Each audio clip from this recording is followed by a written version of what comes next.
And welcome back to Sin and Finn, the Dugout Decisions Show. The Blue Jays have made a signing. It's been a while. We didn't get a midweek pod this week, but they've made a move. Tyler Rogers is coming to the Jays on a 3-year, $37 million deal. Jays fans, if you don't know who Tyler Rogers is, think back to Adam Simber. He's got a low arm slot. He's going to throw 83, 84 miles an hour in his fastball, and he's going to be really exciting at the back end of that bullpen. Yeah, I mean, it's a pretty great acquisition when you think of all things considered. The Jays needed a bullpen arm. That's just what it was. Chris Bassett, a huge postseason pitcher for the Blue Jays, is a free agent. Sir Anthony Dominguez, also a really good acquisition by the Toronto Blue Jays at the trade deadline. He's a free agent, so they need bullpen help. And even in the postseason, they needed bullpen help. It wasn't a sure thing putting Louis Varland out there, even in Game 7 with Trey Savage. Those shouldn't be the options you go to. But yeah, so the Jays go out and get Tyler Rogers, one of the best relievers on the market, also one of the cheapest. So it's a 3-year, $37 million deal, as you said. And we were just talking about this before. In comparison, last year, Jeff Hoffman, who was coming off an All-Star year, got 3 years, $33 million. So Rogers, just a little more, but that can include inflation. And also, Tyler Rogers has been ultra consistent. This guy's been insane. Like, in each of the last 5 seasons, he has eclipsed 70 innings or more pitched, which is rather insane. Wow. Insane. That's pretty good stuff there. But I will say, I'm going to paint a little picture for Blue Jays fans here. I want you to imagine Trey Savage starting a game coming from up here, and then you get Tyler Rogers coming from down here with 82 after Savage is pumping that splitter and a 95-mile-an-hour fastball. That's going to be incredible to see. Because we remember back to Adam Simber coming out of the bullpen in, 2021 and 22. He was amazing. Now we get Rogers, who I think, like you said, is probably one of the top arms. He was one of the top arms left on the market. We saw Edwin Diaz, the prize option for bullpen arms, go to the Dodgers, of course. Devin Williams goes to the Mets. A couple other guys signed. Even some other lower leverage guys. We looked at like Emilio Pagans. Even guys like that were starting to sign. We were looking at like maybe a Pete Fairbanks. Like maybe that was the top option aside from Tyler Rogers. So at some point we had to get one. I think we were saying for a while that, okay, we'll let these top guys in the bullpen go as long as we get a Bichette or a Tucker. We still haven't gotten those guys. So it was important to at least get out there and get one of these guys. And like you said, this guy is Mr. Consistent. He goes out there and posts. He's out there every year, and he's not just consistent with his innings. He's really efficient. You look at his ERA for his career, he's got a sub-3 ERA, split some time between the Giants and the Mets last year, and had a sub-2 ERA on the year. So I don't care that he throws 83 or 84 miles an hour, like a 70-mile-an-hour slider, whatever his arsenal is going to be. I like it at the back of the bullpen, whatever role he's going to play. I love it. And does the guy strike batters out? No. No. Like, not No. at all. But Nope. he limits hard contact. It's a lot of ground balls, which is lovely to see. I hate seeing all those fly ball pitchers. And then, like Max Scherzer, fly ball pitcher, home runs are going to come. And with the ground ball pitcher, there's just more consistency there. And also, he doesn't walk anybody. This was a bullpen last year. Yeah. I mean, when you think of early September, those bullpen woes were disgusting. They could not get outs at all, and a large part of that was walks. They just couldn't throw strikes. Yeah. And Tyler Rogers last year had a .8 walks per 9, which is Wow. awesome. It's almost a walk per 9 innings, which is insane. So that's a huge point of emphasis when it comes to Tyler Rogers. And is he a hard velo guy? No. Aiden mentioned it. He's a submarine pitcher, which also helps with projection over the years. Like, he doesn't rely on velocity. So the older he gets, when his fastball velocity is lower, that won't matter as much because he's not dependent on the fastball. And then you see guys like Robert Suarez who throw 80% fastball. the guy's 35 and just got a contract where he's making $15 million a year at Oof. 35 years old. And his Yeah. fastball is by far his main pitch. That does not project well. But then when you look at Tyler Rogers, who does not rely on his velocity and can really project well over these next 3 years. I mean, in the last episode about Cody Ponce, we said the bullpen was going to be the next addition, and that's what happened. These are all complementary pieces, excluding Dylan Cease, of course. And then you got to wonder when the big fishes are going to start to come, man. Pete Yeah. Alonso, Kyle Schwarber, all of these big free agents off the board. And then there's Kyle Tucker, Bo Bichette sitting in the corner, waiting for teams to like them. And you just got to wonder Yeah. when that's going to happen. And I hope it's sooner rather than later.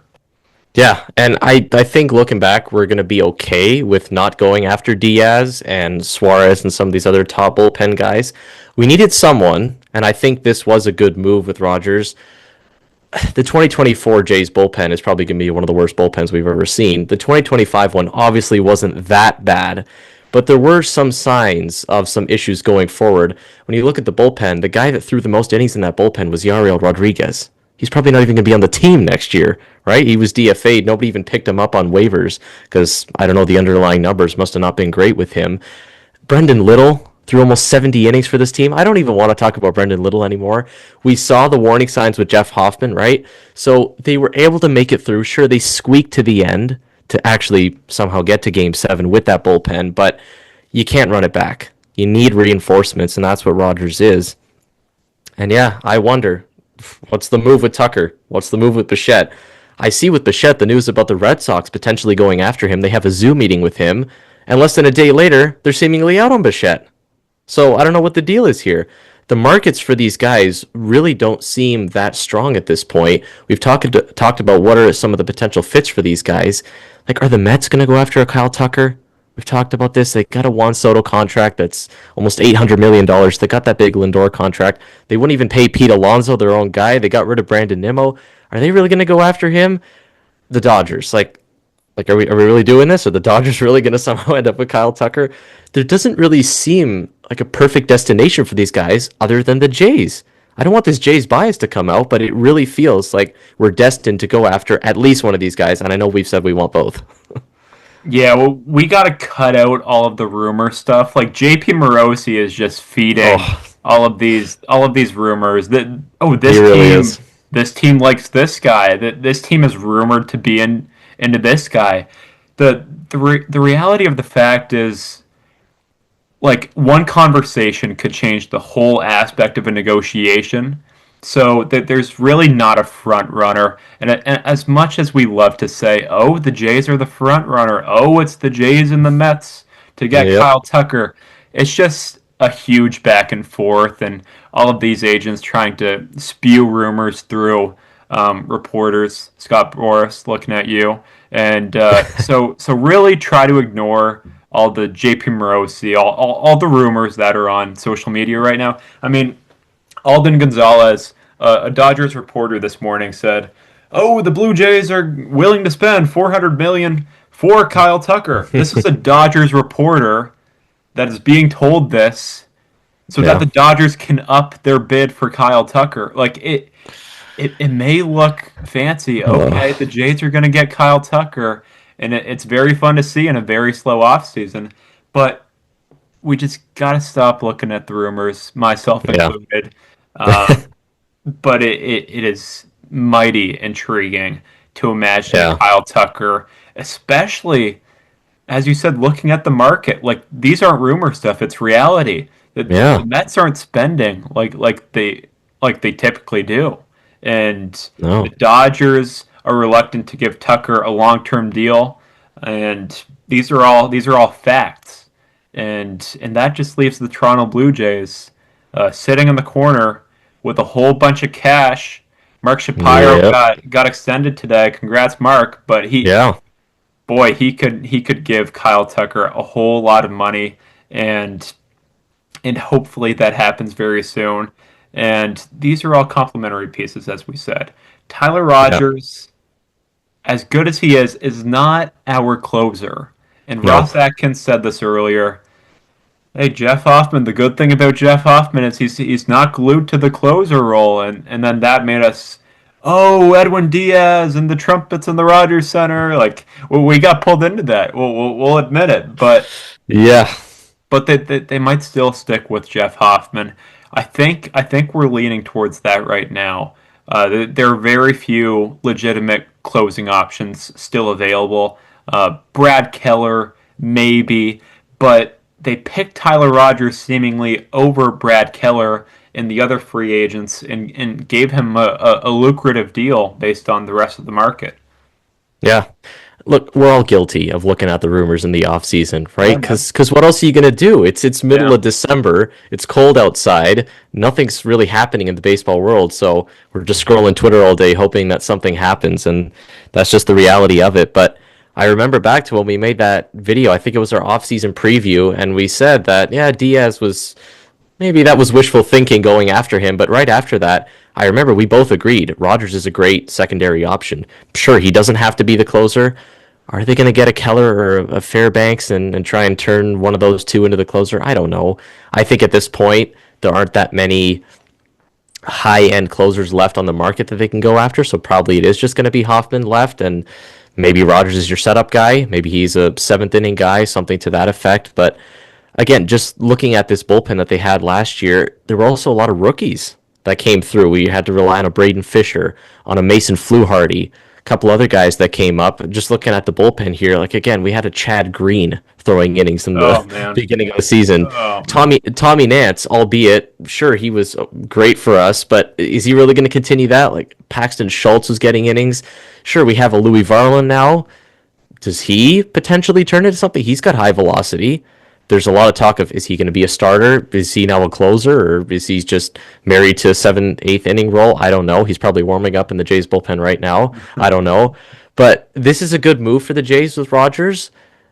I think at this point the focus has to be solely on hitting. Shout out to David Popkins too. I believe the award that he won was named Coach of the Year by Baseball America, so shout out to him. And how amazing would it be if they brought Tucker over? We know already how good of a hitter he is. Now he starts working with David Popkins. I don't want to say he turns into an MVP caliber player, but I think he might. I mean, let's step back here for a second. I'm the Kyle Tucker guy, Aiden. Are You are are. you seemingly flipped around here? It seems like Maybe. you're into this Kyle Tucker idea, but you don't I'm want to into let go. both. You don't I'm want to into let go both. of Bo, right? That's No, not at all. I'm into both. I'll stand by that both.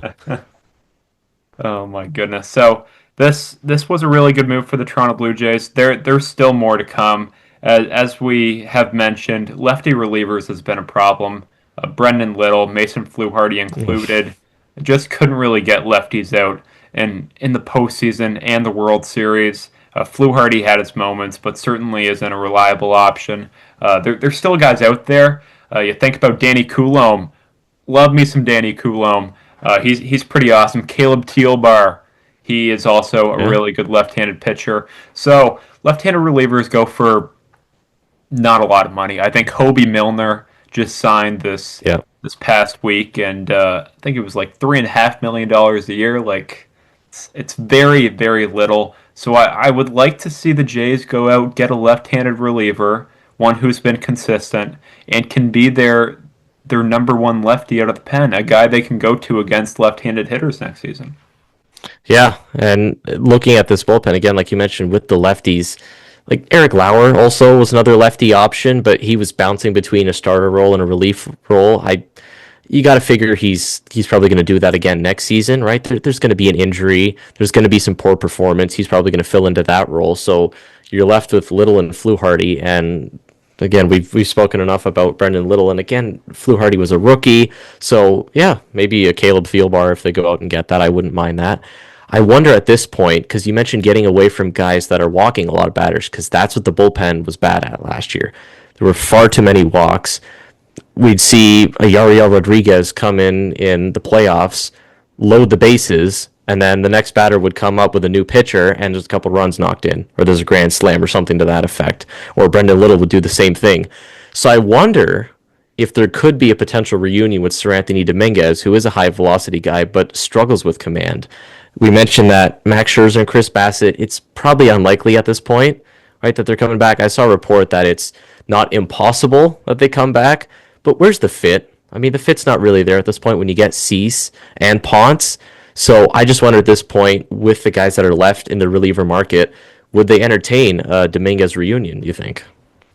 Yeah, I, in my personal opinion, I hope not. I think Sir Anthony Dominguez was That's fair. a fun piece, a guy who can come out and just strike batters out, a guy that the reliever before Dominguez has guys on base. You take him out, you bring in Dominguez, knowing he will likely strike the batters out. I just think it's time to for him to not come back to the Blue Jays, and I I I really don't think they need another right-handed reliever Yeah. from free agency.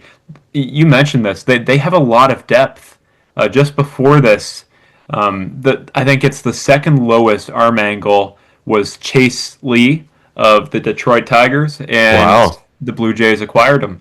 So Yeah. maybe some Tyler Rogers mentoring Chase Lee in spring training. Okay. That would be pretty awesome. But there's a lot of depth there. They took Miles Spencer or Spencer Miles. I don't even know the guy's That's right. name, Yeah. but he's a right-handed reliever. They took him in the Rule 5 draft, and then last year they drafted Angel Bastardo in the Rule 5 draft as well. So those guys, they have to make the big league team. Otherwise, they will be sent back to their old team. And there's a lot of other guys just on the fringe. TJ Brock, Oblock, and there's a lot of other guys who are fringe. Connor Cook, I believe he's been Yeah. a fringe guy who's gotten hurt but can strike a lot of batters out. Braden Fisher, of course. Tommy Nance, I think he's out of options. Yeah. But there certainly is another.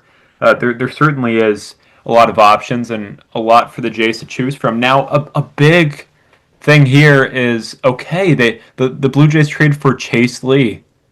The 40-man roster is at 40. The Blue Jays signed Tyler Rogers. The 40-man roster is at 41. Somebody's got to come off that 40-man Oof. roster. So Ross the Wow. Boss is either going to DFA Justin Brule and make a boring move, or he's going to trade, like make this trade out of the outfield. It's Nathan Lucas gone because we have too many Yeah. outfielders, or something like that. So watch out. All I'm saying is watch out. Hopefully this gets clipped when Ross the Boss makes a sick trade this next week. But watch out for Ross the Boss to cook on a trade to open up that Yeah. roster spot so that Tyler Rogers can be officially signed. Interesting. Yeah, I didn't even think about that. And of course, Ross had to stay quiet during the winter meetings when everything was buzzing. He Yeah. couldn't give us anything then. He had to wait. He gave us that Dylan Cease press conference. That was cool. Yeah. Scotty B, of course, is up on the podium. We got to see him in a Jays jersey, which is nice. But looking at the bullpen, something else that just piqued my interest. I totally forgot we got Yimi Garcia on this team. He's still on the team. And he's a guy with a lot of major league experience. I've heard this in the past that he always comes into spring training pumping 98 out of the gate. I, Come into spring training throwing 82. Gimme, like I don't care whatever it is. Take it easy. Hopefully we can get something out of him because he's been good for us in the past. And I didn't even realize that we had him. He's a guy that can easily be a setup man. Maybe he comes back and he could actually be better than Jeff Hoffman. I don't know. He can throw up to 97, 98, and he throws with a lot of movement too from a little sidearm slot. So does he play a big role next year? I don't know. We totally forgot that he was even on the team. So I think you're right. Right-handed relievers, I think they're set. Maybe at this point for the offseason, you go out there, get one of these lefties, get me a field bar, get me something to that effect, and then just get the bats. We figured out the starting pitching. We got the reliever. If you add Bo Bichette and Kyle Tucker to this lineup, I don't know how we're not going back to the World Series. Like, who in the American League is beating us?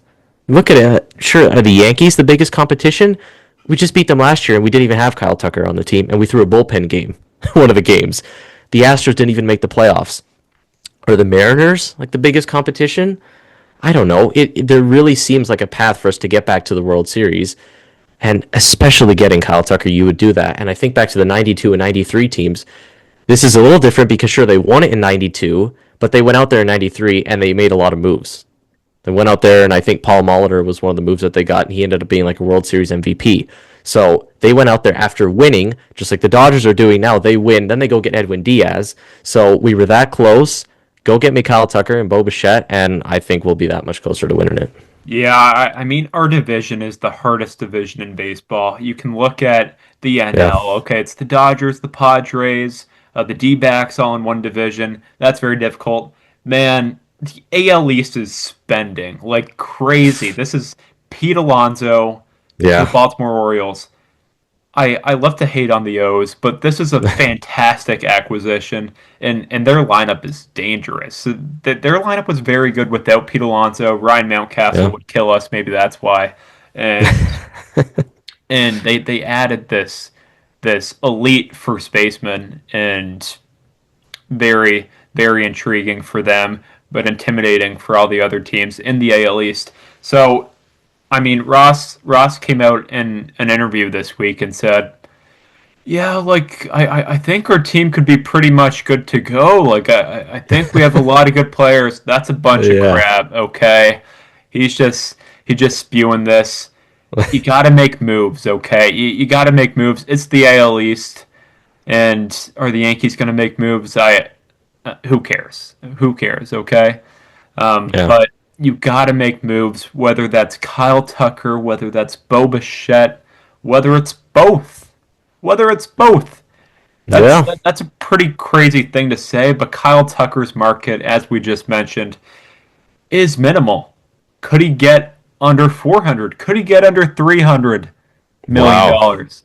This all wow, depends on the term, obviously, but very intriguing how those markets are shaping up right now, and yeah, it'll be very interesting. And I mean, I think it was around Christmas time where Ross cooked up the Dalton Varsho trade a few months ago. I ooh, remember I was at Montana's with the family and just whipped mm, up the phone, and there we go, Dalton Varsho.